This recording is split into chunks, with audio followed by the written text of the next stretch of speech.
এখন তো তোর কিছু দেওয়ার মতো নাই। তো তোর কাছে একটা জিনিস চাবো, সেই জিনিসটা তুই আমাকে দিতে পারবি? আমি বললাম হ্যাঁ বলেন ভাই। তো উনি আমাকে উঠে বললো কি যে সে নাকি আমার দেহ চায়। তো আমি এটা শুনে কিরকম একটা হতভম্ব হয়ে গেলাম। আসসালামু আলাইকুম, সবাই কেমন আছেন? আশা করি ভালো আছেন। আমার নাম টুম্পা। তো আমি গ্রামের মেয়ে। আমার বাবা কৃষি কাজ করে।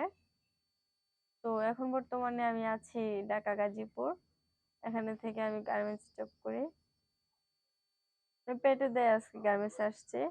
গার্মেন্টসে থাকি, গার্মেন্টস জব করি। মানে অনেকগুলা ব্যাচেলার মেয়ে আমরা একসাথে থাকি সবাই। থাকলে একটা সময় আমাদের অফিসটা আন্দোলনের কারণে বন্ধ হয়ে যায়, যার জন্য আমরা ফুল মাসের বেতন পাই নাই, অল্প একটু বেতন পাই।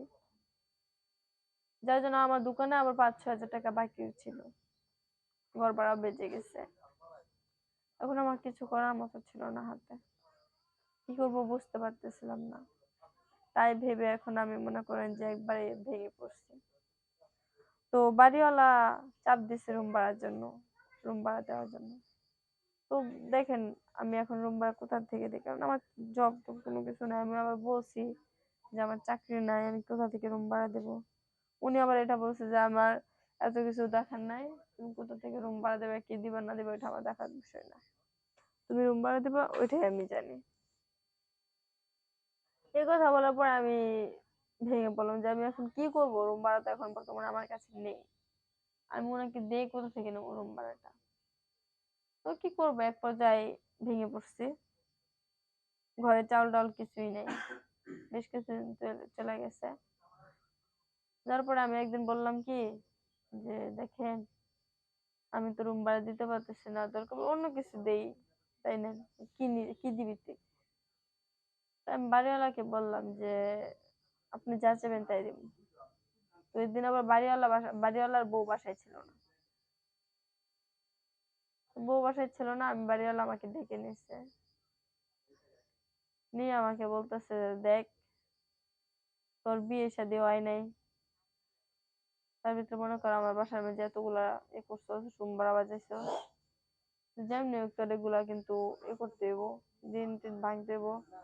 তো যার জন্য তোকে আমি এখন বলতেছি কি, এখন তো তোর কিছু দেওয়ার মতো নাই। তো তোর কাছে একটা জিনিস চাবো, সেই জিনিসটা তুই আমাকে দিতে পারবি? আমি বললাম হ্যাঁ বলেন ভাই। তো উনি আমাকে উঠে বললো কি যে সে নাকি আমার দেহ চায়। তো আমি এটা শুনে কিরকম একটা হতভম্ব হয়ে গেলাম, যে এটা কেমন কথা, সে আবার আমার কাছে দেহ কিভাবে চায়। তো আমি এক পর্যায়ে রাজি হয়ে গেলাম, কারণ দেখতেছি এখন আমার লড়ার মতো কোনো অপশন নাই।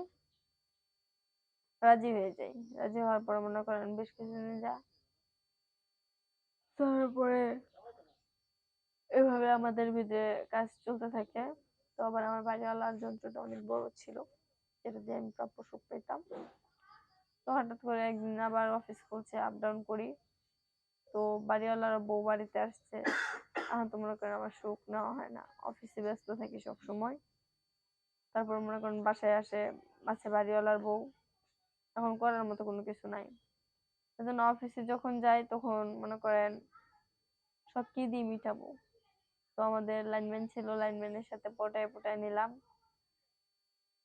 নিয়ে আমি লাইনম্যানের সাথে রিলেশন করলাম, করে এখন বর্তমানে দুজন খুব ভালোই আছি।